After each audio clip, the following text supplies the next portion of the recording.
en las profundidades inmemoriales de la cordillera de los Andes, allí donde la tierra toca el cielo, y el aire es tan fino que cada respiración se siente como un regalo prestado por los dioses, el tiempo parece detenerse. Es una tierra de contrastes violentos y bellezas dolorosas, donde las montañas se alzan como guardianes eternos de granito y nieve, vigilando los valles con una paciencia geológica que ignora las breves vidas de los hombres. Los vientos, conocidos por los locales como el Huayra, no solo mueven el polvo, susurran secretos antiguos, historias de imperios caídos y de espíritus que aún caminan entre el Ichu dorado y las rocas desnudas.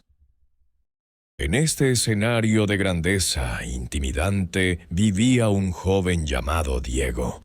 A sus 22 años, Diego era una figura que parecía tallada por la misma geografía que lo rodeaba. Era alto, mucho más que el promedio de los hombres de su comunidad, con hombros anchos y fuertes capaces de cargar el peso de un ternero enfermo o de los sacos de papa más pesados. Sus ojos, oscuros y profundos, como dos lagunas de altura en una noche sin luna, parecían siempre desenfocados, perdidos en un horizonte lejano que nadie más podía ver. Su cabello negro, lacio y rebelde, caía en mechones desordenados sobre una frente amplia, y su piel, curtida y bronceada por la radiación implacable del sol andino. Sin embargo, a pesar de su apariencia robusta, Diego cargaba con un estigma pesado en su pequeño pueblo de Culcá. Este caserío, un puñado de casas de adobe y techo de paja enclavado en una quebrada verde. Y allí, entre sus vecinos y familiares, Diego era conocido con un adjetivo que pesaba más que cualquier piedra: el joven flojo. Para sus padres, Rosa y Juan, la vida era un ciclo inmutable de siembra y cosecha. Rosa y Juan eran la encarnación misma del espíritu andino, pastores dedicados. Cada amanecer, mucho antes de que el sol despuntara tímidamente, ellos ya estaban en pie, subiendo a las laderas escarpadas, cuidando con celo su rebaño. Pero Diego era una nota disonante. Mientras otros jóvenes competían por esquilar, Diego prefería tumbarse en la hierba alta, observando cómo las nubes formaban castillos. O pasaba horas sentado junto al río, con un trozo de madera de aliso y su viejo cuchillo, tallando figuras con una delicadeza sorprendente. La tensión en la casa crecía. Diego, hijo, por los dioses, el pastoreo es nuestro legado. ¿Cómo puedes ignorar lo que nos da la vida? Rosa, sentada junto al fogón, intervenía con preocupación. No puedes vivir de sueños, hijo mío. Si no siembras, no comes. No es que no quiera ayudar, madre, padre, decía, buscando las palabras que siempre se le escapaban. Es que no siento que este sea mi lugar. Miro las montañas y no veo un límite. Veo una barrera. Siento que me ahogo aquí. Quiero algo más, algo diferente, algo que no sé cómo explicar, pero que sé que existe. Sus palabras, aunque nacían de una sinceridad brutal, herían a sus padres profundamente. Para ellos, el rechazo de Diego a su estilo de vida era un rechazo a ellos mismos, a sus sacrificios y a sus ancestros. En Culcá, un pueblo donde la supervivencia dependía de la cooperación comunitaria, donde todos trabajaban codo a codo en el Aini, La actitud de Diego era vista casi como una afrenta moral, una traición a la tribu. El aislamiento de Diego no se limitaba a su hogar. Los vecinos murmuraban a sus espaldas cuando iba al río. Los niños, crueles en su inocencia, se reían al pasar y lo señalaban, llamándolo el soñador que duerme bajo los cerros. Pero Diego, envuelto en una especie de armadura invisible, no se inmutaba, o al menos fingía no hacerlo. En lo profundo de su corazón, sentía con una certeza inquebrantable que su destino estaba escrito en otro idioma, en otro lugar. El punto de quiebre llegó una tarde de otoño, cuando el sol comenzaba a descender, pintando el cielo y los picos nevados de tonos anaranjados y violetas violentos. Juan, cansado tras una jornada especialmente dura, buscando a una oveja perdida, regresó al valle y encontró una escena que colmó su paciencia. Había encontrado a Diego sentado plácidamente junto al río, ajeno al mundo. En sus manos, una rama seca se estaba transformando, bajo el filo de su cuchillo, en la figura majestuosa de un cóndor con las alas desplegadas. Pero alrededor de él, el desastre. Las ovejas que debía cuidar vagaban sin rumbo, algunas peligrosamente cerca de un barranco, otras metidas en el huerto de un vecino comiéndose los brotes tiernos. La ira de Juan estalló como una tormenta de verano. «¡Basta, Diego!», gritó, su voz ronca resonando en la quebrada y haciendo eco en las paredes de piedra. «Esto se acabó». Diego se sobresaltó, casi cortándose el dedo, y miró a su padre con ojos asustados. «Si no quieres ser parte de esta familia, si desprecias nuestro trabajo y nuestro esfuerzo, entonces vete», sentenció Juan, señalando hacia el horizonte con un dedo tembloroso por la rabia. «No hay lugar aquí, en mi casa, para alguien que no trabaja, para alguien que prefiere la madera muerta a los animales vivos». Rosa, que había llegado corriendo al escuchar los gritos, tenía lágrimas en los ojos.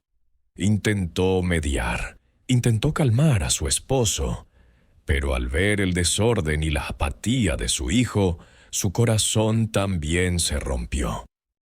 Sabía que Juan tenía razón. No podían seguir manteniendo a un hombre hecho y derecho que se comportaba como un niño soñador. «Diego», dijo ella con la voz quebrada, «hijo, si no quieres esta vida, debes buscar la tuya.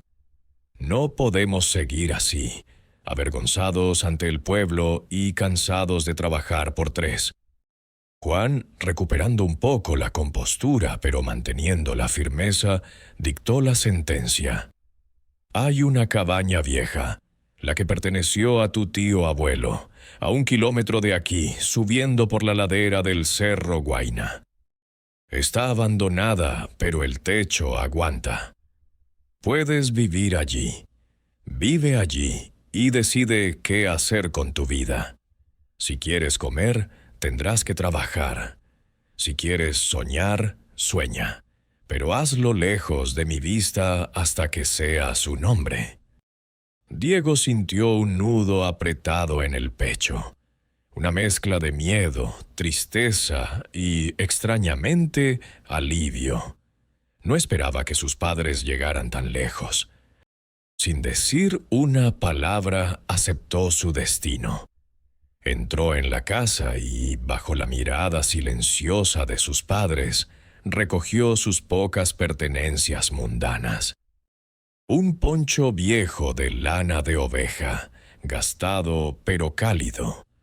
Una manta colorida tejida por su abuela años atrás, que conservaba el olor a humo y a hogar. y su cuchillo de tallar, su posesión más preciada.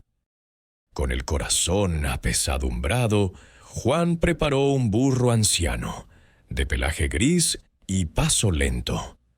Lo cargaron con una cama de paja fresca, algunas ropas raídas de trabajo y un saco pequeño de papas y chuño.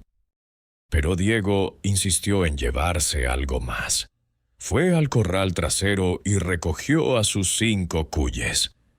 «Ellos vienen conmigo», dijo Diego, acomodándolos con cuidado en una cesta de mimbre.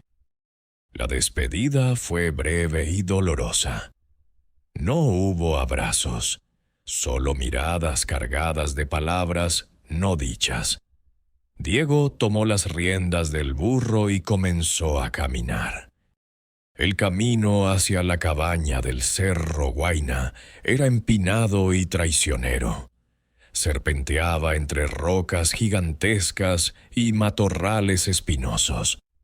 El burro avanzaba lentamente, resoplando por el esfuerzo, y Diego caminaba a su lado, con la cabeza baja, perdido en un torbellino de pensamientos y miedos.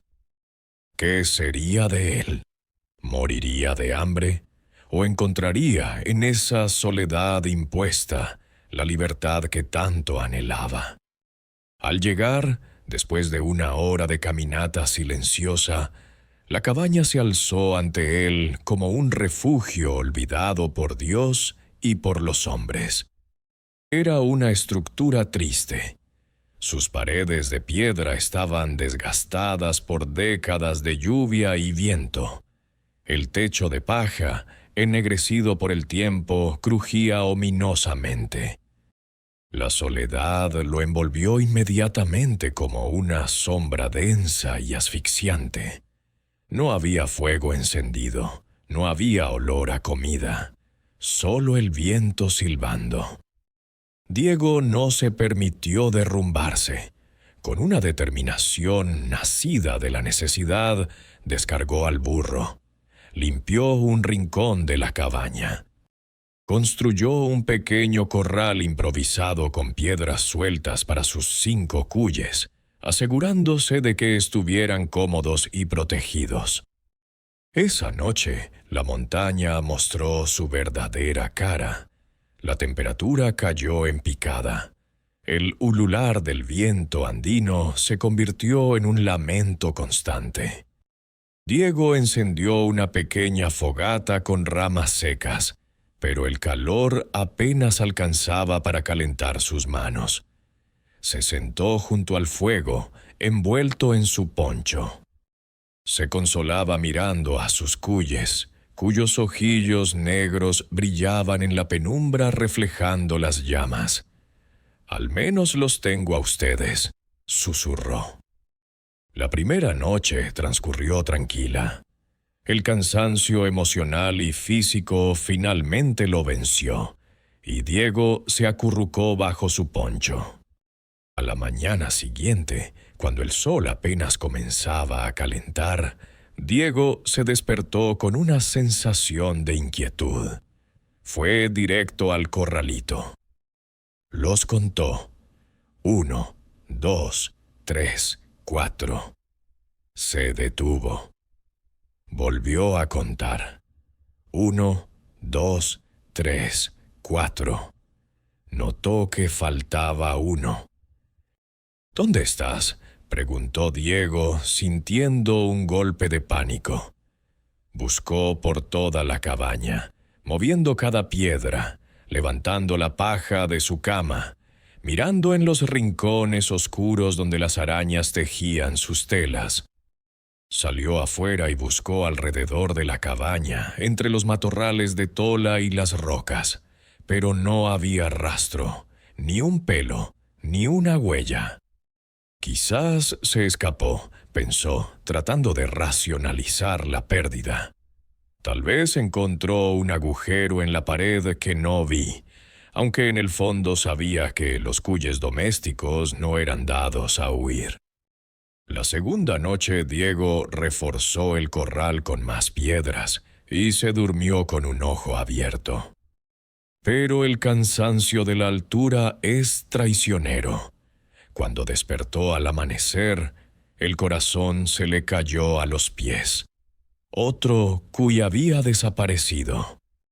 La preocupación comenzó a crecer en su pecho como una semilla amarga y venenosa. No era solo la pérdida de los animales, era la sensación de vulnerabilidad. Al tercer día, la historia se repitió. Al descubrir que solo quedaban 3 cuyes de los 5 originales, la desesperación lo invadió por completo. Se sentó en el suelo de tierra y lloró. Esas pequeñas criaturas eran lo único que le quedaba de su vida pasada, el único vínculo con el afecto y la inocencia. La tristeza se transformó lentamente en ira. Diego se secó las lágrimas y apretó los puños. No permitiría que le quitaran lo poco que tenía. «Esta noche no dormiré», juró a las piedras frías de la cabaña. «Sea lo que sea, espíritu o bestia, lo atraparé». Decidido a descubrir al culpable, Diego se preparó para la vigilia, comió apenas un poco de maíz tostado y bebió agua del arroyo. Cuando la noche cayó, cubriendo la montaña con su manto de estrellas heladas, Diego se escondió en el rincón más oscuro de la cabaña. En su mano derecha empuñaba una vara de madera dura, nudosa y pesada. Se cubrió con la manta oscura para fundirse con las sombras y esperó. Diego contuvo la respiración. Sus músculos se tensaron como resortes. Y entonces lo vio. Una sombra se deslizó por el hueco de la puerta. No era un espíritu ni un demonio. Era un animal. Un zorro andino de pelaje grisáceo y cola esponjosa. Sus ojos, reflejando la luz de la luna, brillaban como 2 brasas amarillas e inteligentes. El animal se movía con una confianza insultante. Se deslizaba sigilosamente hacia el corral. Sus movimientos eran precisos, casi elegantes, como si conociera cada rincón de la cabaña mejor que el propio Diego. Se detuvo frente a las piedras, olfateando el aire, seleccionando a su próxima víctima con la calma de un rey en su banquete. La furia estalló en las venas de Diego. No lo pensó 2 veces. No hubo plan, solo instinto.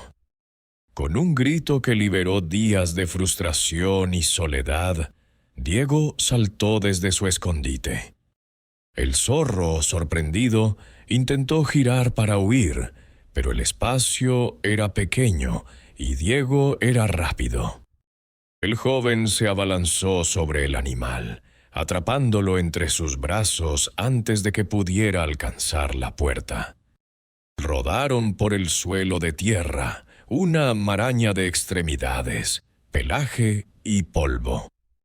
El animal se retorció violentamente, intentando morder, pero Diego, fortalecido por la vida en el campo que tanto despreciaba, era fuerte.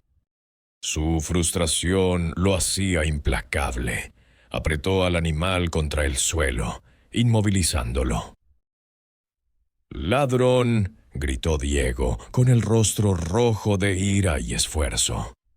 «¡Devuélveme a mis cuyes! ¡Maldito seas!». Levantó la vara, dispuesto a golpear, dispuesto a acabar con la plaga que le robaba a sus amigos. Pero entonces sucedió lo imposible. El zorro dejó de luchar. Giró la cabeza, miró a Diego directamente a los ojos y abrió la boca. Pero no salió un gruñido. Salió una voz, clara, articulada, casi humana. «Por favor, no me hagas daño», suplicó el animal.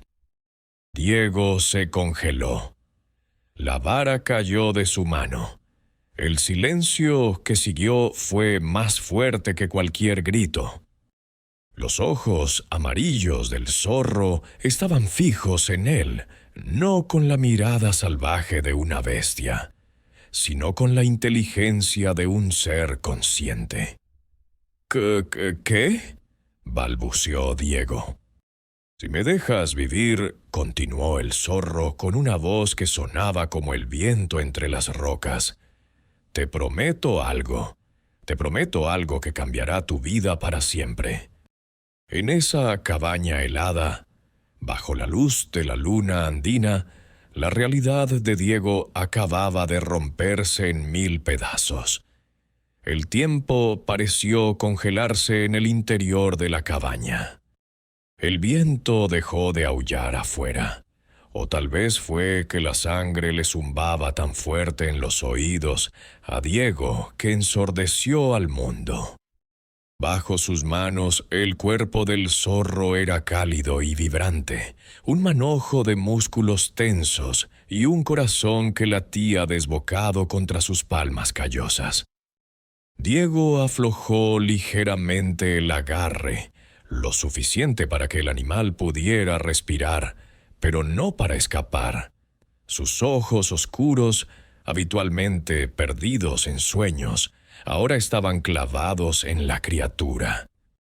¿Cómo es que hablas?, preguntó Diego, su voz temblando entre la incredulidad y un terror primitivo. ¿Qué eres? ¿Un demonio? ¿Un condenado? El zorro no intentó morder. En cambio, giró el cuello con una dignidad que resultaba desconcertante. «Soy solo un zorro», respondió el animal. «Pero uno que ha vivido lo suficiente para conocer los secretos que estas montañas guardan celosamente. Uno que escucha lo que el viento le cuenta a las piedras». Diego sintió un escalofrío recorrerle la espalda. Las historias de su abuela, contadas al calor del fogón en las noches de invierno, inundaron su mente. Ella hablaba de los animales de poder, de los Atok, zorros, que eran mensajeros de los dioses, tramposos y sabios a la vez. Pero una cosa era escuchar cuentos, y otra muy distinta era tener a uno de ellos bajo tus manos. «Te comiste a mis cuyes», acusó Diego, sintiendo que la ira regresaba, aunque ahora mezclada con confusión. Eran mis amigos, eran lo único que tenía. El hambre es una ley cruel, joven humano, y el invierno en la puna no perdona a nadie. Se justificó el zorro sin mostrar arrepentimiento. «Pero si me perdonas la vida, si levantas tus manos y me dejas ir, te prometo algo que vale más que 3 roedores». «¿Qué podrías ofrecerme tú, ladrón de 4 patas?», escupió Diego. El zorro entrecerró sus ojos amarillos, brillantes como pepitas de oro en el lecho de un río oscuro. «Te ofrezco un destino diferente a morir de frío en esta choza miserable. Te llevaré a un lugar donde encontrarás riqueza y, lo que es más raro aún, amor verdadero». Diego soltó una risa amarga. El amor y la riqueza no crecen en los cerros como la paja brava. En la quebrada de Inti continuó el zorro ignorando el sarcasmo. Hay una casa rodeada de jardines eternos. Allí vive una mujer. Está sola. Su corazón guarda un dolor antiguo, una herida que no cierra. Pero donde hay dolor, hay una oportunidad para quien sepa curarlo. Yo sé cómo ayudarte a ganarte su amor. Y con él, una vida que ni siquiera te atreves a soñar. Diego frunció el ceño. La quebrada de Inti era un lugar del que solo había oído rumores. Decían que era un valle bendecido donde el sol nunca dejaba de brillar. Las historias dicen que los zorros son mentirosos, dijo Diego, apretando un poco más el cuello del animal. Capaces de engañar al mismo diablo. ¿Por qué debería creerte? El zorro mostró sus dientes blancos en una mueca que, inquietantemente, parecía una sonrisa humana. Porque no tienes nada que perder, Diego de Culcá. Mírate, exiliado por tu familia, solo, hablando con un animal en medio de la noche. Tu vida en esta cabaña es miserable. Si miento, solo habrás perdido un día de caminata. Pero si digo la verdad, si digo la verdad, todo cambiará. Las palabras del zorro golpearon a Diego con la fuerza de una verdad incómoda. Tenía razón. No tenía nada. La curiosidad, esa vieja compañera que siempre lo había metido en problemas, comenzó a ganar la batalla contra el miedo. Diego respiró hondo, llenando sus pulmones del aire helado de la noche. Miró al animal. Luego miró a sus 3 cuyes restantes que se acurrucaban en el rincón. Finalmente aflojó las manos. «Vete», dijo Diego, apartándose. «Pero si vuelves a tocar a mis animales, te juro por los apus que no habrá charla que te salve». El zorro se puso de pie instantáneamente, sacudiéndose el polvo del pelaje grisáceo con una elegancia aristocrática. Se dirigió a la puerta, pero antes de salir se giró para mirar a Diego una última vez. Su mirada era de gratitud, sí, pero también de una extraña complicidad. «Mañana al amanecer», dijo el zorro, «sígueme hacia la quebrada de Inti. No te arrepentirás, soñador». Y con un movimiento fluido como el agua, se deslizó fuera de la cabaña y desapareció en la inmensidad de la noche andina. Diego se quedó solo en el silencio abrumador. Se sentó en su cama de paja, con la mente hecha un torbellino. ¿Había sido real? ¿O la soledad y la altura finalmente le habían robado la cordura? Miró el corral vacío donde debería estar el cuy perdido. No, no era un sueño. La promesa del zorro era una locura.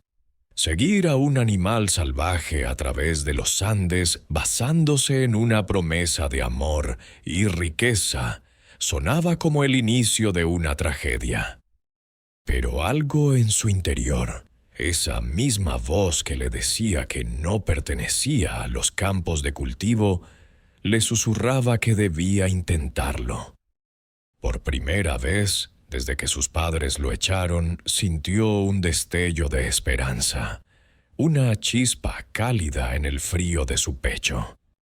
El amanecer en los Andes es un espectáculo sagrado. El cielo pasó del negro profundo al violeta, y luego estalló en tonos de rosa y dorado cuando el Taita Inti asomó por detrás de los picos nevados. Diego se levantó con el sol.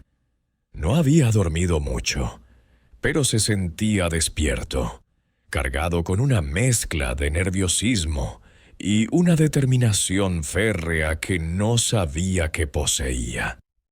Había pasado las horas oscuras sopesando su decisión, pero la visión de la cabaña, vacía y triste al amanecer, confirmó su elección. No podía quedarse allí a esperar la muerte o la locura. Comenzó a prepararse para el viaje. Tomó su chuspa, una bolsa tejida de lana de colores vivos, y la llenó con lo esencial para un viajero andino. Un buen puñado de hojas de coca, maíz tostado, cancha y unos trozos de chuño. Se puso su poncho más grueso, ajustó su sombrero y tomó su vara de caminar. Antes de partir, se arrodilló frente al pequeño corral. Los tres cuyos sobrevivientes lo miraron moviendo sus narices húmedas. «No se preocupen, pequeños», murmuró Diego, acariciando suavemente al más grande. «Volveré por ustedes».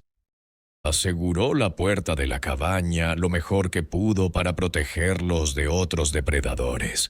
Cargó al viejo burro con las provisiones y salió al aire libre. No tuvo que buscar mucho. Allí estaba, esperándolo en un risco de piedra cercano, recortado contra el cielo amanecido. El zorro estaba sentado sobre sus cuartos traseros, con la cola enrollada alrededor de sus patas delanteras como un gato doméstico. La luz del sol hacía brillar su pelaje plateado, dándole un aura casi mística. Sus ojos amarillos tenían un destello travieso. «¿Listo, joven Diego?», preguntó el zorro. Su voz sonaba divertida, como si todo esto fuera un juego entretenido para él. Diego ajustó las correas de su burro y se caló el chullo hasta las orejas. «No estoy seguro de confiar en ti», respondió con honestidad. «Mi padre diría que estoy siguiendo al diablo. Tu padre mira el suelo para plantar papas. Tú miras el cielo para tallar pájaros». «Los caminos son diferentes», replicó el zorro con agudeza. «Pero no tienes otra opción. Guíame». El zorro soltó una risa baja, un sonido gutural que era mitad ladrido, mitad carcajada humana, y comenzó a trotar. Se movía hacia el este. El viaje comenzó. El camino era arduo, una prueba física.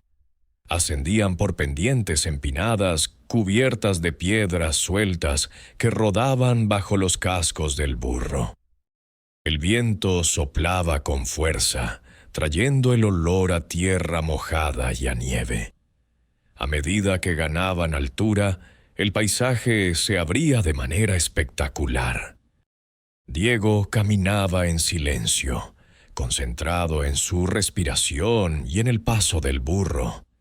A pesar de haber nacido en las montañas, sentía el peso de la incertidumbre.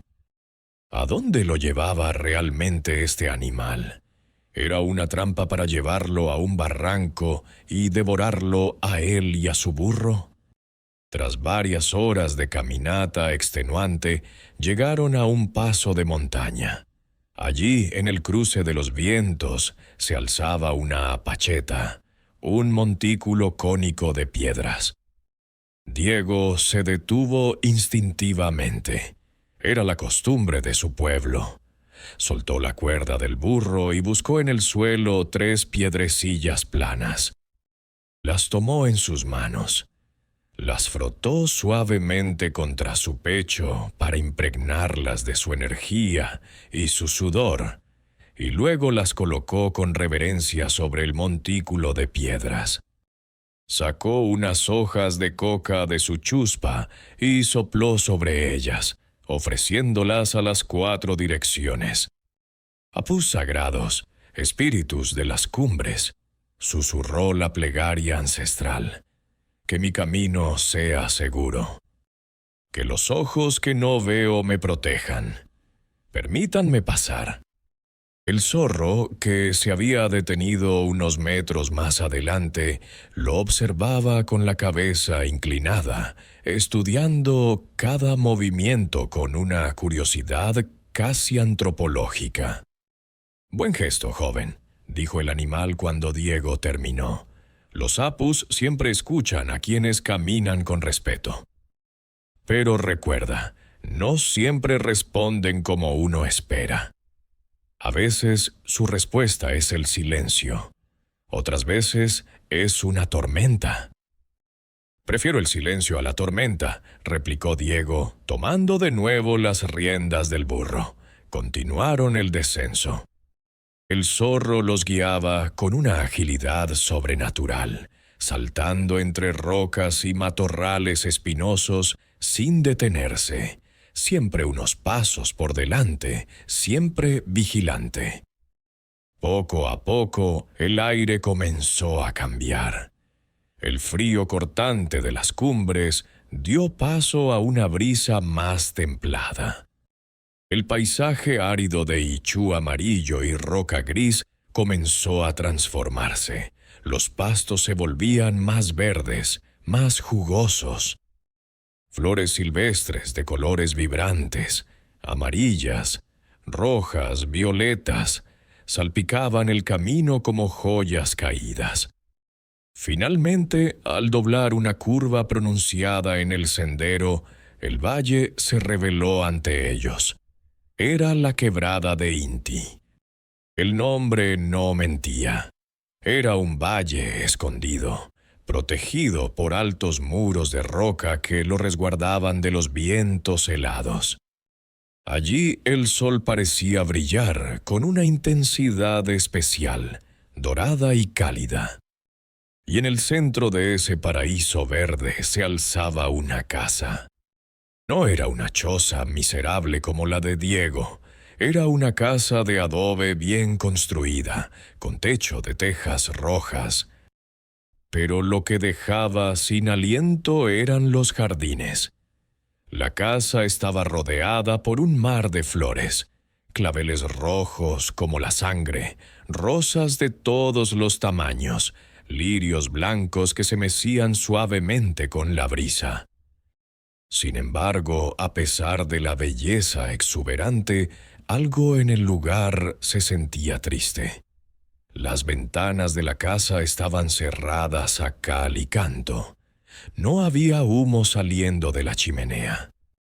Es ahí», dijo el zorro, deteniéndose y sentándose sobre sus patas traseras. Su voz bajó a un susurro conspirador. «Esa es la casa de Elena». Diego miró la casa, fascinado y temeroso a la vez. «Vive sola», continuó el zorro, «y su corazón está roto por una pérdida que la consume día tras día. Si quieres ganarte su amor, Diego, debes saber su secreto». El zorro se acercó a las piernas de Diego y habló mirando hacia la casa. Elena perdió un amuleto, un pequeño colgante de plata con una piedra de turquesa pura. Fue el último regalo de su madre antes de morir. Cree que nunca encontrará la felicidad hasta que regrese a sus manos. El zorro levantó la vista hacia Diego, sus ojos amarillos brillando con intensidad. «Prométele que lo encontrarás». Diego frunció el ceño, sintiendo el peso de la responsabilidad. «¿Y cómo sé dónde está ese amuleto?», preguntó. «El mundo es grande. Podría estar en cualquier parte». El zorro soltó esa risa suya, corta y seca. «Todo a su tiempo, joven impaciente. El conocimiento debe ganarse. Ve ahora. Preséntate. Usa tu corazón, no tu cabeza. La sinceridad es tu mejor arma con ella». ¿Y tú?», preguntó Diego. «Yo estaré cerca, observando desde las sombras», aseguró el zorro. «No te fallaré si tú no me fallas a mí». Y antes de que Diego pudiera formular otra pregunta, el animal dio un salto ágil y desapareció entre los matorrales densos. Diego se quedó solo frente al jardín. Se alisó el poncho, se quitó el sombrero para arreglarse el cabello rebelde y respiró hondo. Caminó hacia la puerta de madera maciza. Levantó la mano y con los nudillos golpeó suavemente la madera. Toc, toc, toc. El sonido resonó en el silencio del valle. Pasaron unos segundos que parecieron horas. Diego estaba a punto de golpear de nuevo, o tal vez de dar media vuelta y huir, cuando escuchó el sonido de un cerrojo deslizándose. La puerta se abrió lentamente, gimiendo sobre sus goznes, y allí estaba ella.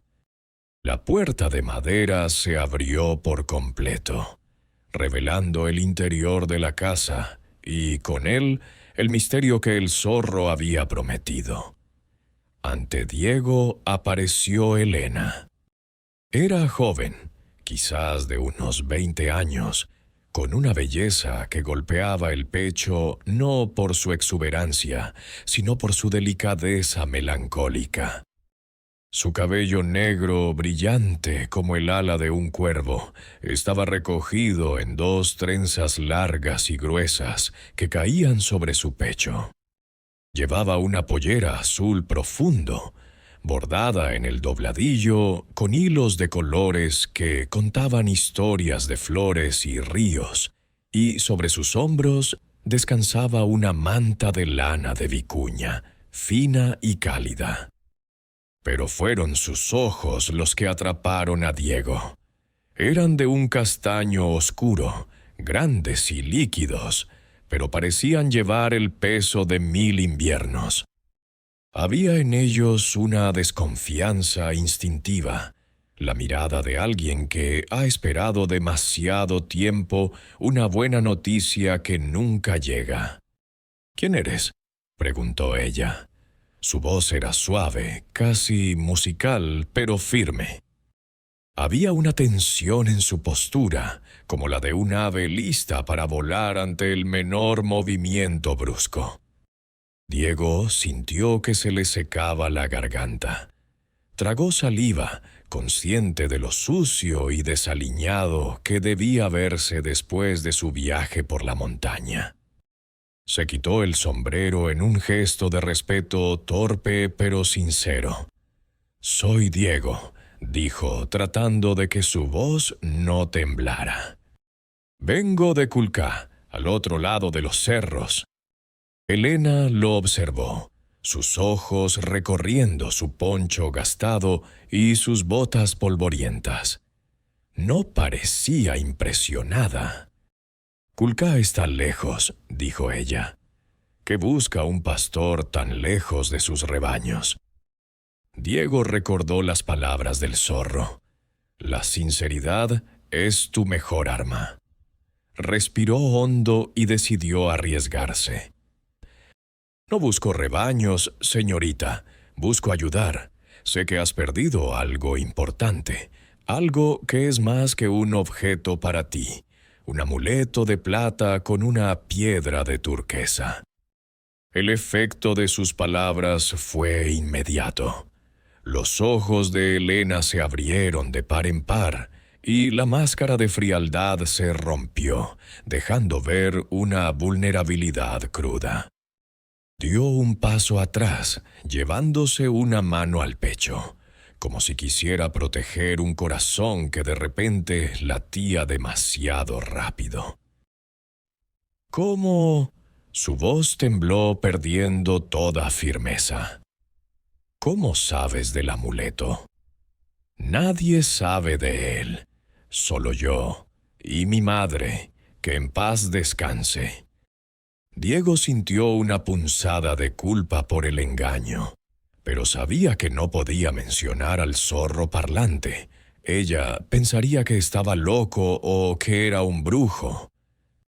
«Las montañas tienen oídos y el viento lleva historias», dijo, improvisando con una poesía que no sabía que tenía. «Escuché una historia en el camino. Se dice que hay una tristeza en la quebrada de Inti que no se cura porque falta una pieza. Sé que es importante para ti y no quiero nada a cambio. Solo quiero verte sonreír, si eso es posible». Elena lo miró fijamente durante un largo momento, como si intentara leer su alma a través de sus ojos oscuros.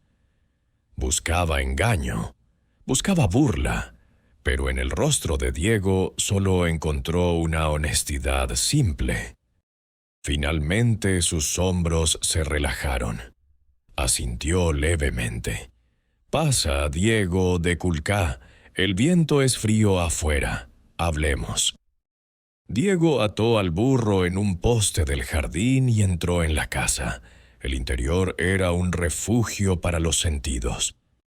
El aire olía intensamente a hierbas secas colgadas de las vigas, manzanilla, eucalipto, muña y al humo dulce de la madera quemada en el fogón. Elena lo guió a una sala sencilla. Había una mesa de madera robusta y sillas tejidas con paja. Siéntate», dijo ella. Fue al fogón y regresó con 2 jarros de arcilla humeantes.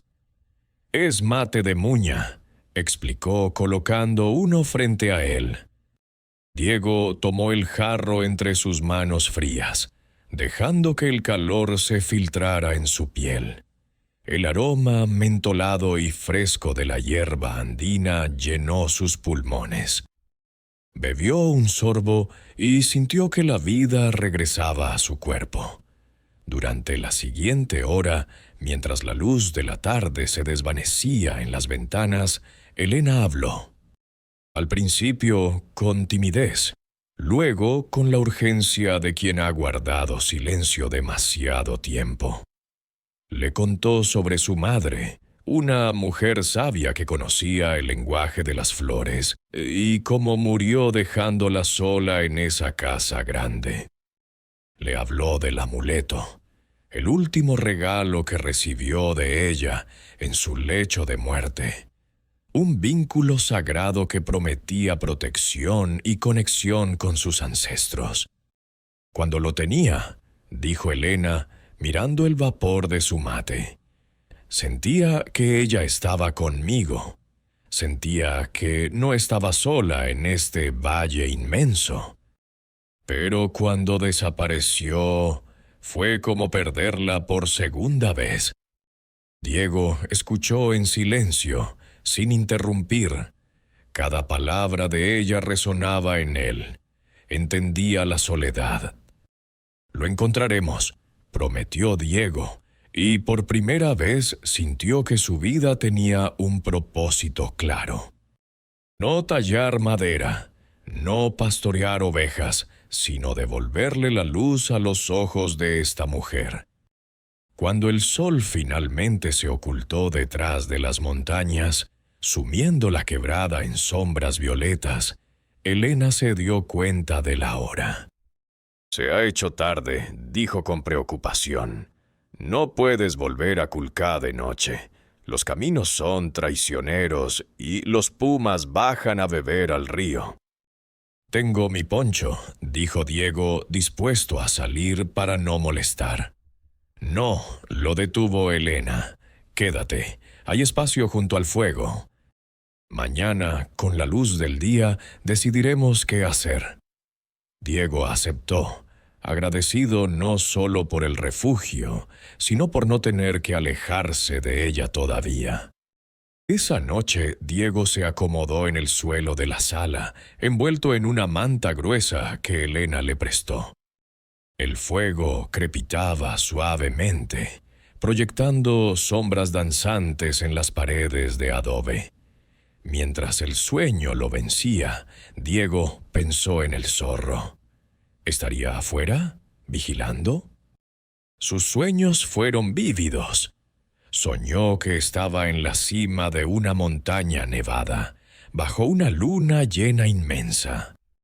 El zorro estaba allí, sentado en una roca, con el pelaje brillando como plata líquida.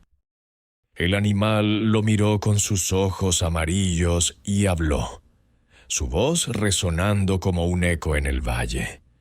«No olvides, Diego, el amuleto es la llave, pero el amor es el tesoro. No busques solo la plata, busca el corazón». Diego despertó de golpe. El corazón le latía acelerado. El fuego se había reducido a brasas rojas. La frase del sueño resonaba en su mente. El amor es el tesoro. Miró hacia la puerta cerrada de la habitación de Elena. Una duda lo asaltó. ¿Podía confiar en el zorro? ¿O era todo esto un juego cruel de un espíritu tramposo? Pero luego recordó la tristeza en los ojos de Helena y supo que, trampa o no, tenía que seguir adelante. El amanecer en la quebrada de Inti era, si cabe, más hermoso que el atardecer. Los primeros rayos del sol se filtraban entre los picos agudos, bañando los jardines de Helena en un resplandor dorado y sagrado. El rocío brillaba sobre los pétalos de las flores como miles de diamantes diminutos.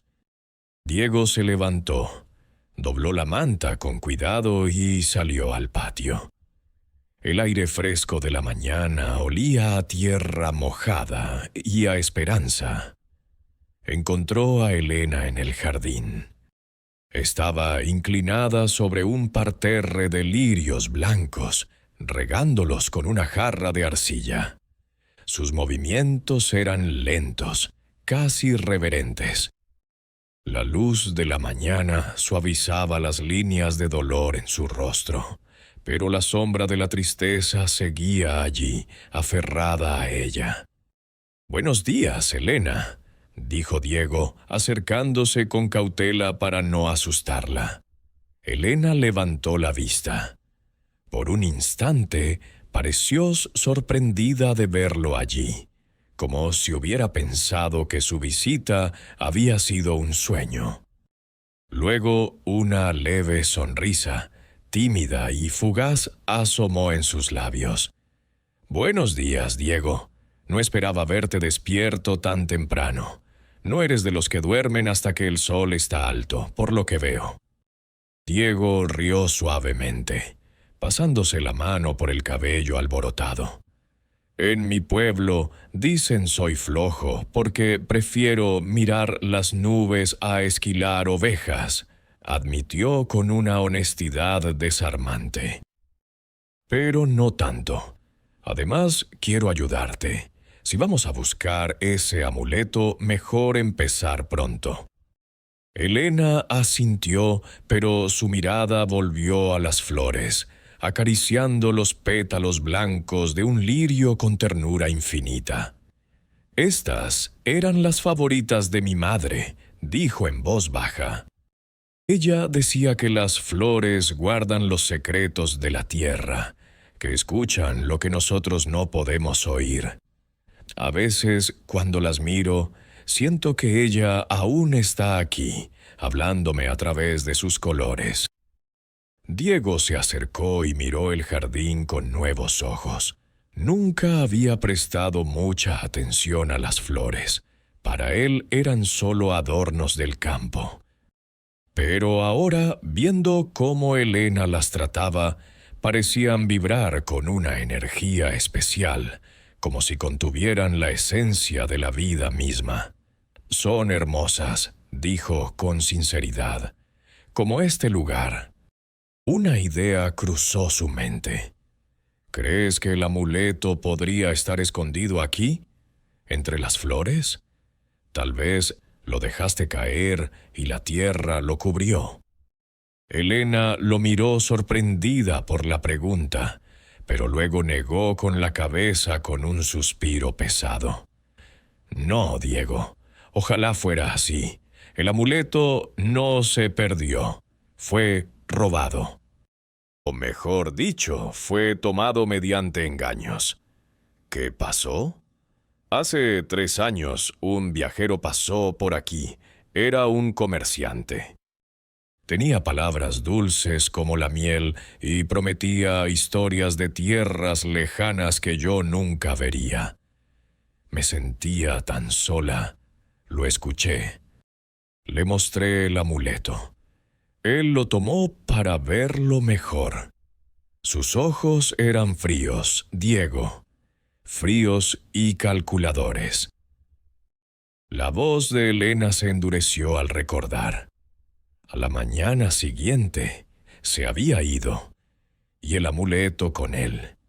Me engañó, aprovechándose de mi soledad. Diego sintió una oleada de ira caliente subir por su cuello. Odiaba a ese desconocido. Odiaba a cualquiera que se atreviera a lastimar a esta mujer. «Entonces debemos buscar a ese comerciante», dijo con determinación. «¿Sabes a dónde fue? ¿Dejó alguna pista?» Elena miró hacia el horizonte, hacia donde las montañas se abrían hacia el valle principal. «Solo sé una cosa», mencionó que viajaba hacia el mercado de Pucará. Es allí donde los comerciantes de todas las regiones se reúnen cada luna llena para intercambiar mercancías. Dijo que allí encontraría compradores para sus tesoros. «Pero han pasado años, Diego», añadió bajando la mirada. «Podría estar en cualquier parte. Podría haber vendido el amuleto hace mucho tiempo».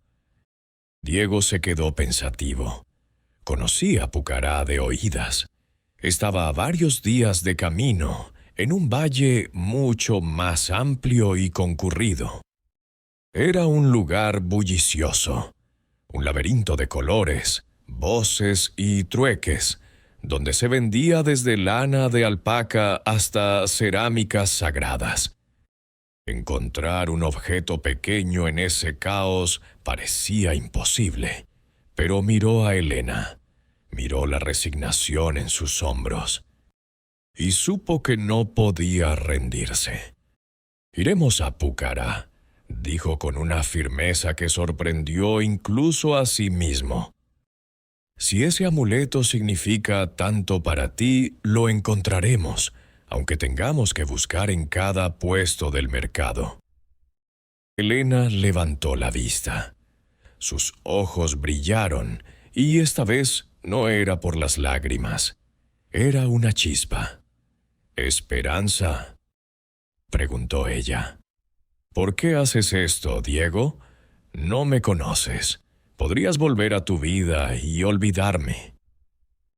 Diego dudó. No podía decirle, porque un zorro parlante me dijo que tú eras mi destino. Así que buscó la verdad en su propio corazón. «Porque veo en ti algo que entiendo, Elena: la soledad. El querer algo más que lo que la vida nos ha dado. Creo que ayudarte a ti es también ayudarme a mí mismo a encontrar mi camino». Elena sonrió. Fue una sonrisa completa, cálida, que iluminó su rostro como el sol de la mañana. «Entonces que los apus nos guíen, pero primero desayunemos. No se puede viajar con el estómago vacío». Compartieron un desayuno sencillo de papas sancochadas, cancha y más mate.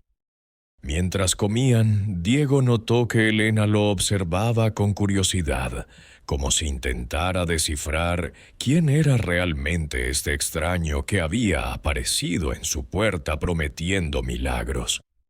Él, a su vez, sentía una conexión inexplicable, como si los hilos invisibles del destino se estuvieran tensando para unirlos.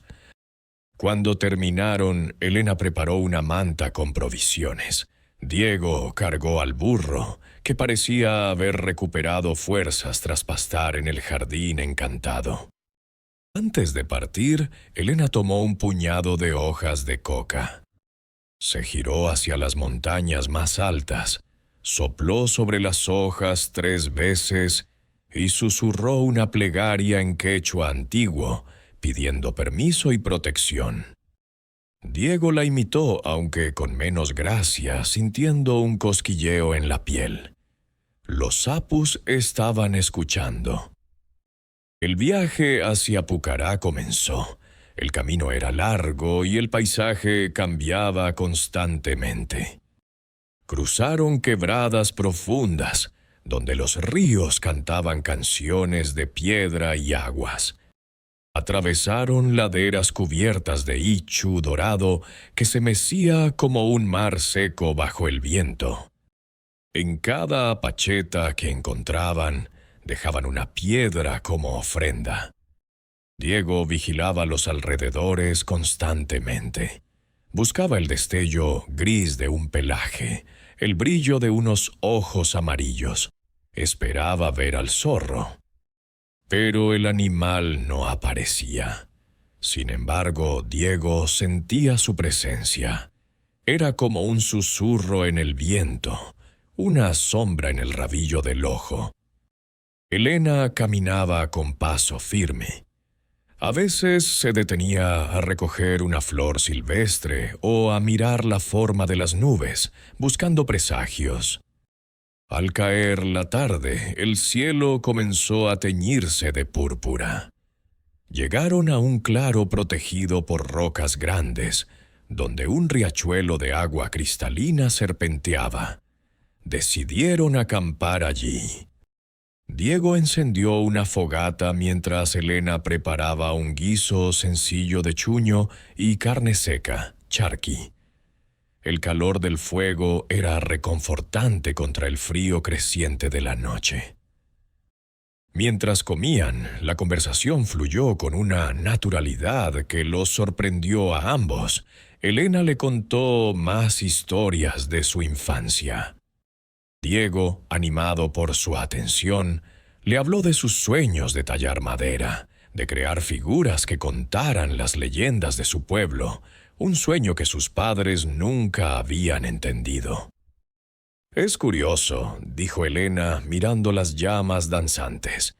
«Siempre pensé que estaba sola en mi tristeza. Pero tú también llevas un peso en el corazón, Diego. Tal vez los Apus nos juntaron para que dejemos de estar solos», respondió él, medio en broma, medio en serio. Elena rió. Un sonido claro y hermoso que resonó en la noche silenciosa. Por primera vez, Diego sintió que podía ser feliz. Pero entonces, un crujido vino de los matorrales oscuros detrás de ellos. Diego se puso de pie de un salto, empuñando su vara de madera. Elena se tensó. «¿Quién está ahí?», preguntó Diego, su voz firme pero teñida de nerviosismo. Una sombra se movió. 2 ojos brillantes aparecieron en la penumbra, flotando a poca altura del suelo. El zorro salió a la luz de la fogata. Caminó con calma, sin miedo, y se sentó cerca del fuego. «Tranquilo, joven Diego», dijo el animal con su voz suave y astuta. «Solo venía a ver cómo va tu aventura». Elena dio un respingo violento, dejando caer el mate que sostenía. Se llevó las manos a la boca, sus ojos desorbitados. «¡Un zorro que habla!», exclamó, retrocediendo hasta chocar contra una roca. Diego intentó mantener la calma, aunque su corazón latía con fuerza. Miró a Elena y luego al zorro. Ya no podía ocultarlo. «Es un amigo», dijo Diego, sintiendo lo absurdo de la frase. Él me está ayudando. Él me dijo dónde estabas». Elena lo miró incrédula y asustada. «¿Un zorro? ¿Cómo puede un zorro saber de mi amuleto?». El zorro inclinó la cabeza, sus ojos brillando con diversión ante el miedo humano. «Las montañas hablan, Elena de la Quebrada, y yo escucho», dijo el animal. «Sé muchas cosas. Sé que el amuleto está en Pucará, y sé quién lo tiene». El fuego crepitaba, lanzando chispas naranjas hacia el cielo estrellado. Pero el calor que emitía no era suficiente para disipar el frío que se había instalado en el campamento tras la revelación del zorro. Elena miraba al animal con una mezcla de fascinación y terror ancestral. En las leyendas de su pueblo, los animales que hablaban eran presagios de cambios monumentales o de desgracias inminentes. ¿Pucará? Repitió Elena, su voz apenas un susurro. Eso es un nido de víboras y comerciantes. El zorro, sentado con la compostura de un rey en su trono de piedra, asintió lentamente. Exactamente. Y allí está tu amuleto, pero recuperarlo no será tan sencillo como pedirlo por favor. El hombre que lo tiene es astuto. No conoce el valor espiritual de la piedra, pero conoce el valor del oro y la plata. ¿Quién es?, preguntó Diego, apretando su vara de madera. Dinos su nombre. El zorro ladeó la cabeza y sus ojos brillaron con esa picardía que parecía ser su marca registrada. Los nombres son máscaras, joven Diego, pero las señales no mienten. En Pucará, busca al hombre de la bufanda roja. Él tiene lo que buscas. Y ten cuidado, porque en ese mercado no todo lo que brilla es oro, y no todas las sonrisas son de amigos. Antes de que pudieran bombardearlo con más preguntas, el zorro se puso de pie, estiró sus patas delanteras con una elegancia perezosa y con un salto silencioso se desvaneció en la oscuridad de la noche. Elena se giró hacia Diego. ¿Desde cuándo confías en un espíritu del monte?, preguntó. Diego suspiró mirando el lugar donde el animal había desaparecido. Desde que no tengo nada más en qué confiar, Elena, pero algo me dice que debemos seguir su consejo. Esa noche durmieron poco.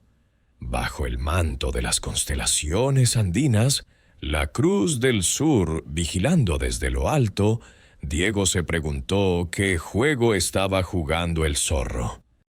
A la mañana siguiente retomaron el camino. A medida que se acercaban al valle de Pucará, la soledad de las montañas dio paso a una actividad frenética. Los senderos, antes vacíos y silenciosos, comenzaron a llenarse de vida. Pastores bajaban de las alturas con rebaños inmensos de llamas y alpacas, cuyos cencerros creaban una música rítmica. Mujeres con polleras de colores vibrantes, rojos, fucsias, verdes neón, caminaban cargando kepis, bultos de tela en la espalda, llenos de maíz, papas y hierbas medicinales. El aire, antes puro y frío, comenzó a vibrar con sonidos nuevos. El lamento dulce de las quenas, el rasgueo rápido de los charangos y el retumbar lejano de los bombos.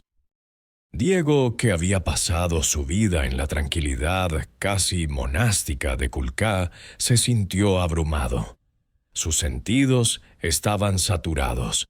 Miraba a todas partes con una mezcla de emoción infantil y nerviosismo rural.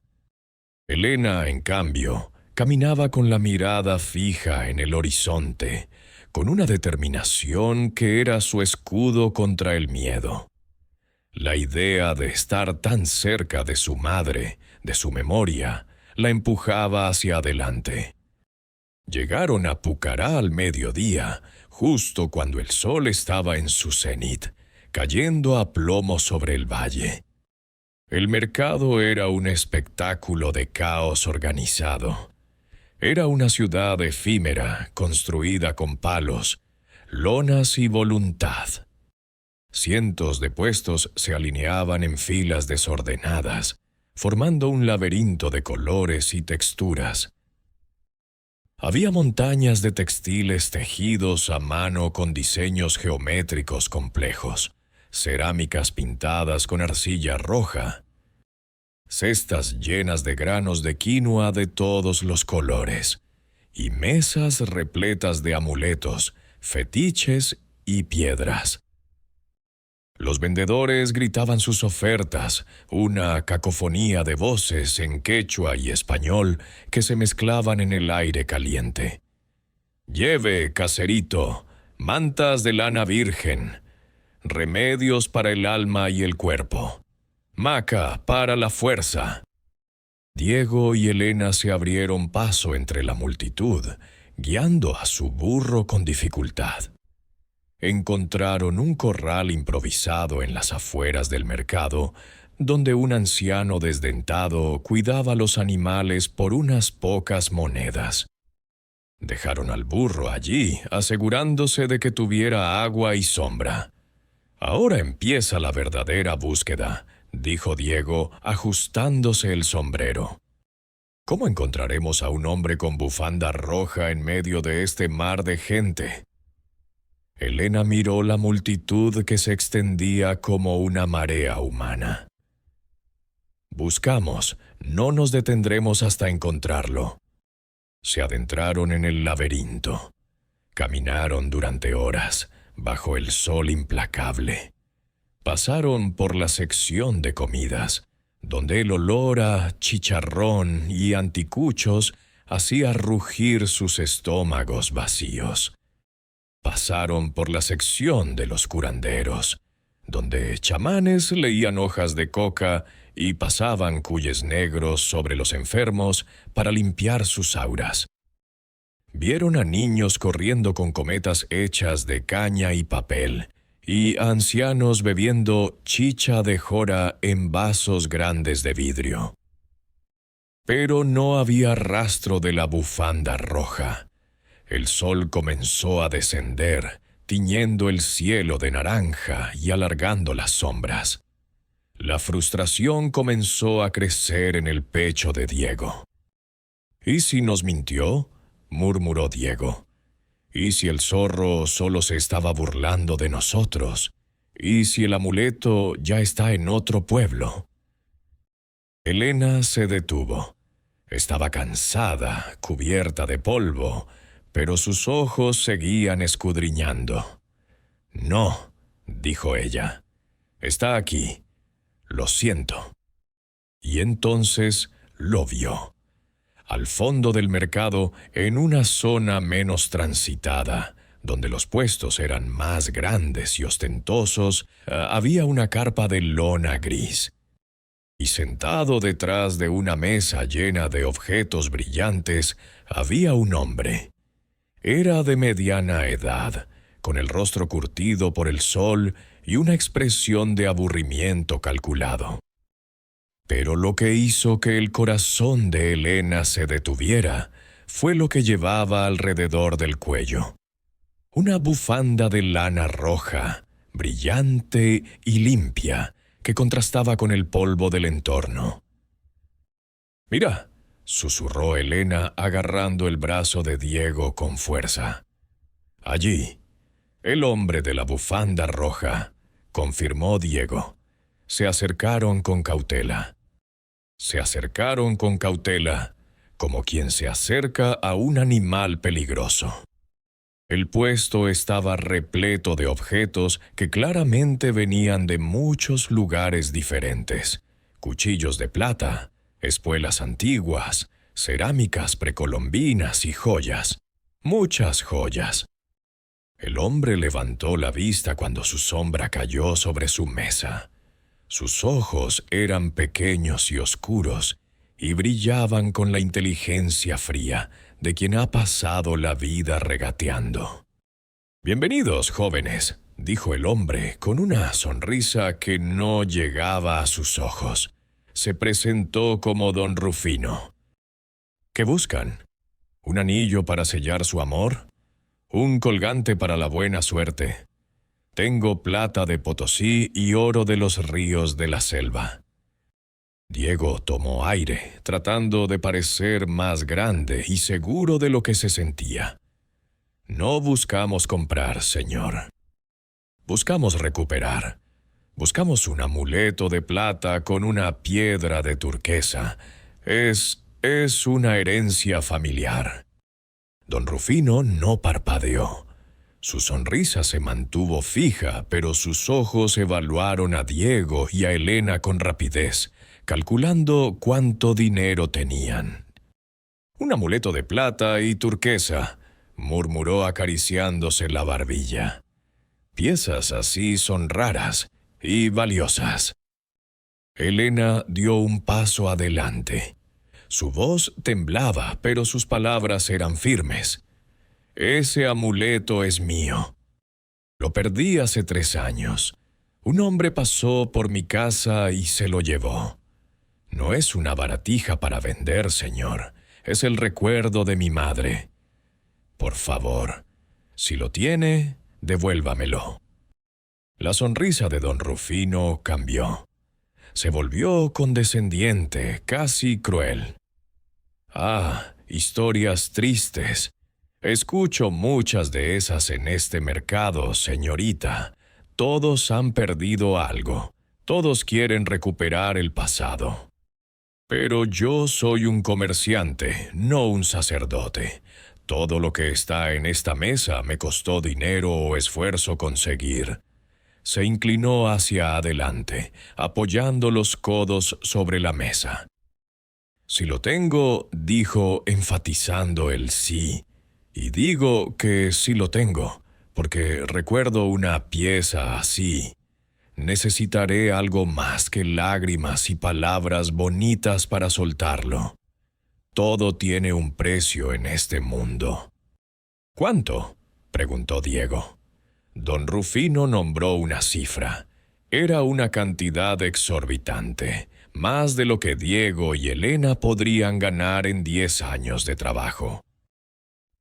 «Oh», añadió el comerciante mirando el cuchillo tallado que Diego llevaba al cinto, «tráiganme algo de valor equivalente. Oro. Piedras preciosas. No acepto maíz ni papas». Diego sintió la impotencia quemándole las entrañas. Apretó los puños. «Eso es un robo», dijo. Don Rufino se encogió de hombros y comenzó a ordenar sus mercancías, dando por terminada la conversación. «Es el mercado, muchacho. Si no tienen con qué pagar, no me hagan perder el tiempo. Vayan a llorar a otra parte». Elena sintió que las lágrimas amenazaban con salir, pero Diego la tomó del brazo. «Vámonos», dijo él. «No conseguiremos nada aquí ahora». Se alejaron del puesto, sintiendo la mirada burlona de don Rufino clavada en sus espaldas. Buscaron refugio bajo la sombra de un árbol de molle, en un rincón tranquilo del mercado, lejos del bullicio que ahora les parecía hostil. Elena se sentó en las raíces del árbol y escondió el rostro entre las manos. «Está ahí», sollozó. «Sé que lo tiene, pero nunca podremos pagarlo. Lo he perdido para siempre». Diego se sentó a su lado sintiéndose inútil. «No tenemos nada de valor», admitió con amargura. «Mi cuchillo no vale tanto, y no tenemos oro. ¿Qué vamos a hacer?» «Tal vez debimos habernos quedado en la quebrada», dijo Elena. «Esto fue un sueño tonto». «Tal vez el zorro sepa algo más», dijo Diego casi como una plegaria. «Dijo que estaría cerca, ¿no?» Y como si hubiera sido invocado por la desesperación, las hojas del arbusto cercano se movieron. Una cabeza gris con orejas puntiagudas asomó. El zorro salió de entre las sombras, moviendo la cola con un aire despreocupado. «Veo que conocieron a don Rufino», dijo el animal con ese tono burlón que a Diego empezaba a irritarle y a fascinarle a la vez. «Un hombre encantador, ¿verdad?» Diego se puso de pie de un salto. «Sabías que esto pasaría», acusó. «Sabías que nos pediría una fortuna que no tenemos. ¿Para qué nos enviaste aquí? ¿Para humillarnos? El zorro se sentó y se lamió una pata con calma. Los envié aquí para que confirmaran dónde está el amuleto. Y ahora lo saben. Don Rufino no se lo dará por las buenas. Él es un depredador, igual que yo, pero sin mi encanto. El animal bajó la voz, sus ojos amarillos brillando con seriedad. El amuleto no está en la mesa. No es tonto. No dejaría una pieza así al alcance de cualquier mano rápida. Lo guarda en una caja de madera tallada, escondida en el fondo de su carpa, bajo un montón de mantas viejas. Es su reserva especial. ¿Y de qué nos sirve saber eso si no podemos pagarlo?, preguntó Elena. El zorro sonrió, mostrando sus colmillos blancos. ¿Quién habló de pagar? Don Rufino es un zorro con piel humana. Pero yo soy el original. Y tengo un plan. ¿Qué plan?, preguntó Diego, sintiendo que cruzaba una línea peligrosa. Esta noche, explicó el zorro, cuando la luna esté alta y el mercado duerma, don Rufino estará celebrando. Le gusta beber chicha con sus amigos comerciantes. Se emborrachará y bajará la guardia. Sus ayudantes estarán distraídos. ¿Estás sugiriendo que entremos a robar?, preguntó Elena escandalizada. No somos ladrones. No es robar si recuperas lo que te fue robado, replicó el zorro con lógica implacable. Es justicia. Ustedes solo tienen que entrar, buscar la caja y salir. Yo me encargaré de la distracción. Yo me encargaré de que nadie los vea. Diego miró a Elena. Vio el miedo en sus ojos, pero también vio el dolor de la pérdida. Y supo que no había vuelta atrás. Está bien, dijo Diego, tomando la mano de Elena. Lo haremos. Pero si nos atrapan, zorro, si esto es una trampa. Si los atrapan será el fin, terminó el zorro. Así que más vale que confíen en mí. Esta noche recuperaremos tu alma, Elena. La noche cayó sobre el valle de Pucará como una manta pesada, tejida con hilos de plata y obsidiana. La luna llena, redonda y perfecta como una moneda de los dioses, se alzó sobre las crestas de las montañas, bañando el mercado en un resplandor espectral. El bullicio frenético del día había mutado. Los gritos de los vendedores y el regateo incesante habían dado paso a un murmullo más íntimo y peligroso. Las hogueras ardían frente a las carpas, proyectando sombras largas que danzaban al ritmo de los charangos lejanos y las risas ebrias de los hombres que celebraban sus ganancias. Diego y Elena esperaban agazapados en la oscuridad, detrás de unos fardos de lana apilados cerca del corral de animales. El aire estaba frío, pero a Diego le sudaban las manos. Miró a Elena. La luz de la luna iluminaba su perfil, revelando la tensión en su mandíbula y el miedo en sus ojos oscuros. ¿Estás lista?, susurró él, buscando su mano en la penumbra. Elena entrelazó sus dedos con los de él. Su agarre era fuerte, desesperado. Tengo miedo, Diego. Si nos atrapan, don Rufino no tendrá piedad. No nos atraparán, prometió Diego, tratando de creer sus propias palabras. El zorro sabe lo que hace. Como si hubiera sido convocado por su nombre, una sombra se separó de la oscuridad de los matorrales. El zorro apareció ante ellos, sus ojos brillando como dos luciérnagas malévolas. La hora ha llegado, jóvenes amantes, dijo el animal con un tono de urgencia que borró su habitual burla. La carpa de don Rufino está al borde del río. Él está allí bebiendo chicha fuerte con 3 de sus socios.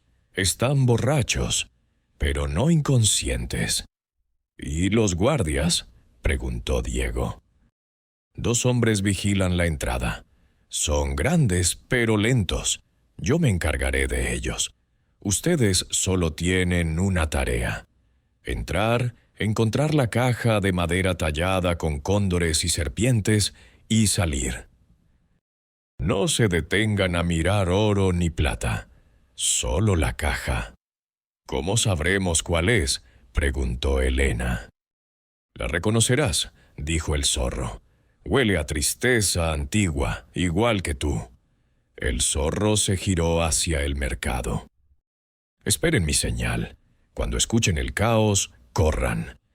Y sin esperar respuesta, el animal se deslizó hacia la zona iluminada, moviéndose bajo las mesas y entre las piernas de los borrachos como un espectro de humo gris.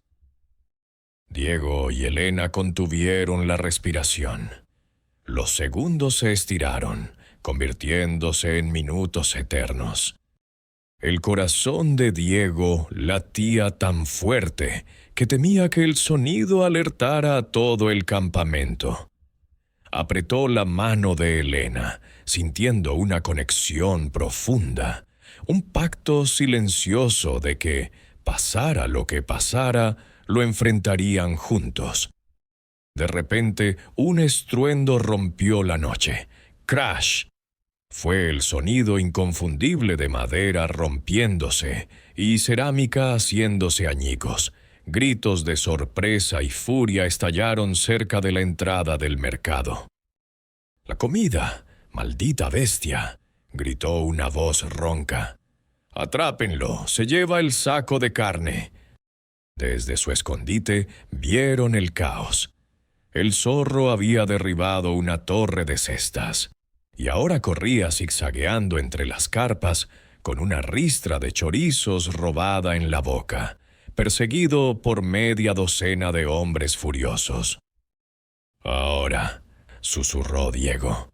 Salieron de las sombras y corrieron hacia la carpa grande de lona gris. Se movían agachados, pegados a las paredes de tela, aprovechando la distracción general. Llegaron a la entrada trasera, una solapa de lona mal atada. Diego apartó la tela y entraron. El interior de la carpa era un mundo aparte. Olía intensamente a cuero curtido, a aceite de lámpara y a hierbas secas. Una única lámpara de aceite parpadeaba en una mesa central, arrojando una luz dorada y temblorosa sobre el tesoro de don Rufino. Había estantes repletos de textiles finos, armas antiguas y joyas que brillaban en la penumbra. Pero no tenían tiempo para admirar nada. «La caja, busca la caja», instó Diego, vigilando la entrada. Elena se movió frenéticamente, levantando mantas y revisando rincones. Sus manos temblaban. «No la veo. No está aquí. Tiene que estar». El zorro dijo que estaba escondida. De repente, voces afuera. Risas borrachas que se acercaban. Don Rufino regresaba. El pánico heló la sangre de Diego. «Elena, rápido». Elena se arrodilló junto a un camastro desordenado al fondo de la carpa. Levantó una pila de ponchos viejos y sucios que parecían ropa para lavar. Allí estaba, una caja de madera oscura, pulida por el uso, con tallas intrincadas de cóndores volando y serpientes enroscadas en las esquinas. «La encontré», susurró ella. Abrió la tapa con dedos torpes. En el interior, descansando sobre un paño de terciopelo rojo, estaba el amuleto. La plata brillaba suavemente, y la piedra de turquesa en el centro parecía pulsar con una luz propia, azul como el cielo de la mañana. Elena soltó un sollozo ahogado, llevándose el colgante al pecho. «Mamá», susurró. «Vámonos», dijo Diego, agarrándola del brazo. Pero era tarde. La solapa de la entrada principal se abrió de golpe. La luz de una antorcha inundó la carpa. Don Rufino estaba allí tambaleándose ligeramente, con el rostro rojo por la bebida. Pero su borrachera se evaporó en un instante al ver a los intrusos. «¡Ladrones!», rugió el comerciante, sus ojos inyectados en sangre, abriéndose con furia. «¡Malditas ratas! ¡Guardias!». Diego no pensó. Actuó. Empujó una pila de cajas pesadas hacia don Rufino, bloqueando su camino por un segundo, y tiró de Elena hacia la salida trasera por donde habían entrado. «¡Corre!», gritó. Salieron a la noche fría, corriendo a ciegas. Detrás de ellos, los gritos de don Rufino alertaban a todo el mercado. «¡Atrápenlos! ¡Han robado mi plata! 100 monedas al que me traiga sus cabezas». El mercado se convirtió en una trampa mortal. Hombres salían de sus carpas, bloqueando los pasillos. Diego y Elena giraron a la izquierda, hacia el río, esquivando puestos y saltando sobre hogueras. El burro había quedado atrás. No podían salvarlo. Ahora corrían por sus vidas. El terreno cerca del río era resbaladizo, lleno de piedras mojadas y barro. Elena tropezó, cayendo de rodillas. «Diego, no puedo», jadeó ella. Diego la levantó de un tirón sin detenerse. «Sí puedes, no te sueltes de mi mano». Las antorchas de los perseguidores se acercaban. Una línea de fuego serpenteaba tras ellos. Estaban acorralados contra el agua negra y rápida del río. De repente, un silbido agudo cortó el aire. El zorro apareció sobre una roca alta a la derecha. «Por aquí, idiotas», ladró, «hacia las rocas». Diego y Elena cambiaron de dirección, siguiendo al animal. El zorro los guió hacia un grupo de formaciones rocosas que sobresalían de la orilla como dientes gigantes. «Entren ahí», ordenó el zorro, señalando una grieta estrecha y oscura en la base de las rocas, casi invisible a simple vista. Se deslizaron por la abertura, apretándose contra la piedra fría y húmeda. Era una cueva natural, pequeña y oculta por matorrales espinosos. Diego abrazó a Elena, cubriéndole la boca con la mano para sofocar sus jadeos. Afuera, los pasos pesados de los hombres retumbaron en la tierra. Las luces de las antorchas pasaron frente a la grieta, iluminando brevemente el interior de la cueva. Pero los matorrales hicieron su trabajo.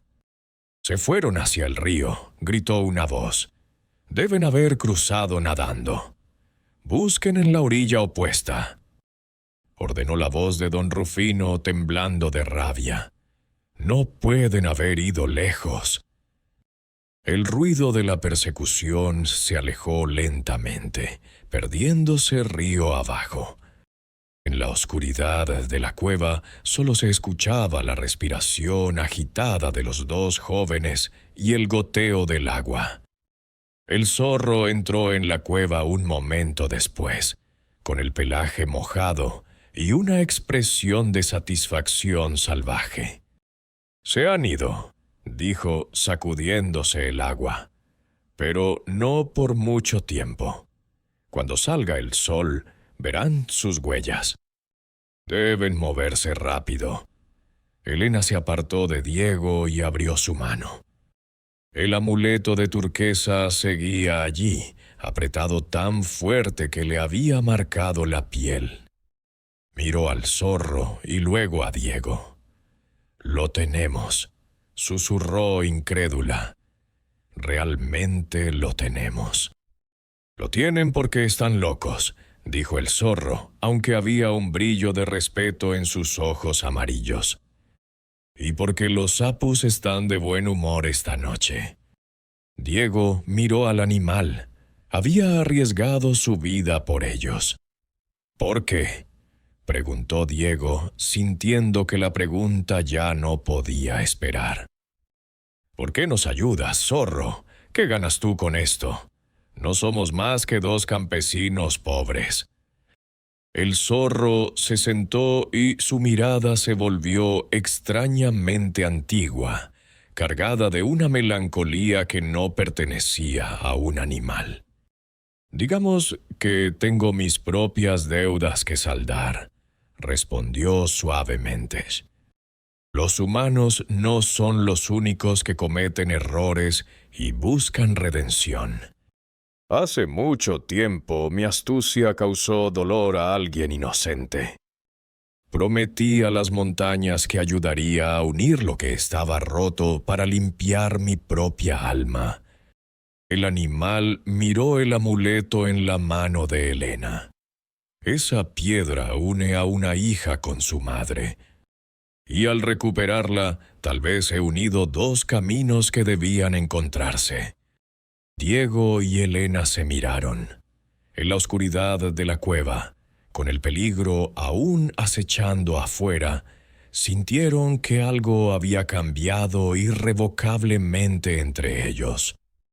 Ya no eran solo compañeros de viaje, eran cómplices, supervivientes. «Ahora váyanse», instó el zorro. «Tomen el sendero alto, por las crestas. Es difícil, pero don Rufino no enviará sus caballos por ahí. Regresen a la quebrada de Inti antes de que él entienda lo que ha pasado». «¿Y tú?», preguntó Elena. «Yo tengo otros caminos que recorrer», dijo el zorro. «Pero no se preocupen, las montañas son mi hogar. Nadie atrapa al viento». Con un último guiño, el zorro salió de la cueva y desapareció en la noche, dejando a Diego y Elena solos con su tesoro recuperado y un largo camino a casa bajo la luz de la luna. El viaje de regreso a la quebrada de Inti fue muy diferente a la ida. Ya no eran dos extraños unidos por la desesperación y la guía de un animal misterioso. Ahora eran compañeros, cómplices que habían robado fuego a los dioses y sobrevivido para contarlo. Caminaban bajo la luz de la luna, siguiendo los senderos altos que el zorro les había indicado, lejos de las patrullas de don Rufino. Aunque el camino era arduo y el frío de la noche mordía la piel, Diego sentía una calidez en el pecho que no provenía de su poncho. Miraba a Elena de reojo. Ella caminaba con la cabeza alta, con una mano siempre tocando el bulto bajo su manta donde descansaba el amuleto recuperado. Ya no era la mujer frágil que regaba flores para olvidar su dolor. Había una fuerza nueva en ella, una luz que rivalizaba con el amanecer. Llegaron a la quebrada cuando el sol comenzaba a despuntar, pintando los picos nevados de violeta y oro. La casa de Elena, rodeada de sus jardines eternos, los recibió como un abrazo materno. El aire olía a muña y a tierra húmeda, un perfume de bienvenida. Al entrar en la sala principal, Elena sacó el amuleto de su ropa. Lo colocó sobre la mesa de madera, donde un rayo de sol matutino lo golpeó, haciendo que la piedra de turquesa brillara con un fuego azul intenso. Elena lo miró como si fuera un tesoro perdido durante siglos, no solo 3 años. «Gracias», susurró girándose hacia Diego. sus ojos estaban húmedos. «No sé cómo lo supiste, Diego de Culcá, pero me has devuelto una parte de mi alma que creí muerta». Diego, sintiendo el calor de su gratitud, sonrió. Pero una pregunta seguía rondando su mente, persistente como una mosca de verano. ¿Qué quería el zorro realmente? ¿Por qué un espíritu de la montaña se había tomado tantas molestias por dos humanos comunes? Los días siguientes fueron como un sueño lúcido. Diego no regresó a su cabaña solitaria en la ladera de Guaina. Se quedó. La casa, antes silenciosa y cargada de melancolía, comenzó a llenarse de vida y ruido. Juntos trabajaban en los jardines, podando los rosales antiguos y limpiando las malas hierbas. Elena le enseñó a Diego los secretos de las plantas, y él, a su vez, retomó su cuchillo y comenzó a tallar madera de nuevo. Talló pequeños cóndores, llamas y pumas que adornaron las repisas de la casa. Los 3 cuyes que Diego había traído desde su exilio encontraron un nuevo hogar en el patio trasero, y pronto sus chillidos alegres y los de sus nuevas crías llenaron el silencio que antes habitaba la casa. El amuleto, ahora colgado permanentemente en el cuello de Elena, parecía haber obrado un milagro. Su tristeza no había desaparecido del todo. Las cicatrices del alma tardan en borrarse, pero se había suavizado. Diego se dio cuenta, con una certeza que lo asustó y lo emocionó a la vez, de que había encontrado su hogar. No era un lugar físico, era ella. Pero faltaba una despedida.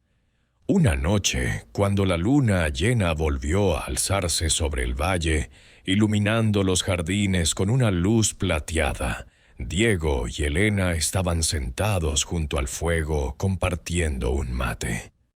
Un ruido suave en la puerta los hizo levantar la vista. El zorro estaba allí. Su pelaje brillaba bajo la luz de la luna y sus ojos amarillos los observaban con una mezcla de satisfacción y picardía antigua. «Veo que están felices», dijo el animal, su voz resonando clara en la noche tranquila. «El amuleto está en su lugar, el villano ha sido burlado y sus corazones laten al mismo ritmo. Mi trabajo está casi terminado». Diego, que ya no se sorprendía por las apariciones del animal, frunció el ceño. «¿Casi?», preguntó. «Ya tenemos el amuleto. Ya estamos a salvo. ¿Qué más quieres de nosotros?». El zorro entró en la sala con paso elegante y se sentó frente al fuego, como un anciano sabio contando historias a sus nietos. «El amuleto no es solo un objeto de plata y piedra, joven Diego. Es un espejo. Elena lo sabe, aunque quizás aún no lo entiende del todo con la cabeza». El animal miró a la joven. «Dime, Elena, ¿qué ves realmente cuando miras la piedra de turquesa?». Elena, sorprendida por la pregunta, tomó el colgante entre sus manos. Lo miró fijamente. La piedra parecía tener profundidad, como un lago de montaña sin fondo. «Veo a mi madre», dijo con la voz temblando. «Veo su sonrisa antes de morir». Hizo una pausa, y sus dedos rozaron la plata. «Pero también veo algo más. Veo a Diego. Nos veo a nosotros dos, juntos en este jardín, como si siempre hubiéramos estado destinados a encontrarnos, incluso antes de que tú aparecieras». El zorro asintió lentamente. Ese es el verdadero poder del amuleto. No es un recuerdo del pasado, es un espejo del alma que muestra lo que realmente deseas, lo que te hace feliz. El animal giró su cabeza hacia Diego. ¿Y tú, Diego? ¿Qué deseas tú? Ya no eres el joven flojo de Kulká. Eres un héroe que cruzó montañas y desafió a ladrones. ¿Qué quieres ahora? Diego miró a Helena. La luz del fuego bailaba en su rostro, iluminando la esperanza en sus ojos. Por primera vez en su vida, Diego no tuvo dudas, no tuvo miedo. «Quiero estar con Helena», dijo con firmeza. «Quiero construir una vida aquí. Quiero cuidar estos jardines, criar a mis cuyes y tallar madera. Quiero ser el hombre que ella merece». Helena lo miró, y las lágrimas que llenaron sus ojos eran, por primera vez, lágrimas de pura alegría. «Y yo quiero lo mismo», respondió ella tomando la mano de Diego entre las suyas. «El amuleto me trajo de vuelta a mi madre, pero tú, Diego, tú me trajiste de vuelta a la vida». El zorro soltó un suspiro que sonó como el viento entre las hojas secas. Se puso de pie. «Entonces, mi deuda está saldada», anunció con solemnidad. «Hace muchos años mi astucia provocó dolor a un inocente en estas tierras. Prometí a los Apus que no descansaría hasta unir dos corazones rotos para redimirme. Oh, ustedes son esos corazones». Diego y Helena se quedaron atónitos. «¿Quién eres realmente?», preguntó Diego, sintiendo un escalofrío sagrado. «No eres solo un zorro». El animal soltó su risa característica, un sonido que era a la vez salvaje y humano. «Solo soy un viajero de estas tierras como tú», dijo enigmáticamente. «Pero ahora mi camino sigue hacia otras cumbres». Caminó hacia la puerta, deteniéndose en el umbral para mirar atrás una última vez. «Cuida de los cuyes, Diego, y no olvides dejar una ofrenda de coca para los Apus de vez en cuando. Les gustan los finales felices». Y con un último destello de sus ojos dorados, el zorro saltó hacia la oscuridad de la noche y desapareció, dejando solo el eco de su risa y la paz en la casa. Semanas después, cuando la primavera llegó a los Andes cubriendo las laderas de verde, Diego y Helena se casaron. No fue una boda grande en una iglesia de piedra, sino una ceremonia sencilla en el jardín, bajo el cielo abierto. Los pocos vecinos de la quebrada asistieron, trayendo comida y chicha. Para sorpresa de Diego, sus padres Rosa y Juan hicieron el largo viaje desde Kulká. Al ver la casa, los jardines y, sobre todo, la felicidad en el rostro de su hijo, la dureza de Juan se rompió. «Pensé que te había perdido», dijo Juan, abrazando a su hijo con una fuerza que Diego no recordaba. «Pero encontraste tu propio camino, uno que yo no pude ver». Rosa lloró abiertamente, pidiendo perdón por haber dudado de él, y abrazó a Helena como a la hija que nunca tuvo. La fiesta duró hasta el amanecer. Hubo música de quenas y tambores que resonó en las paredes del valle. Diego y Helena, vestidos con ponchos ceremoniales tejidos por ella misma, intercambiaron votos frente a una apacheta que construyeron juntos en el jardín. En un momento de la danza, Diego creyó ver una silueta familiar, observándolos desde un risco lejano, recortada contra la luna. Un zorro sentado, vigilante. Pero cuando parpadeó, la figura se había desvanecido en la niebla. Diego y Elena vivieron muchos años en la casa de la quebrada de Inti.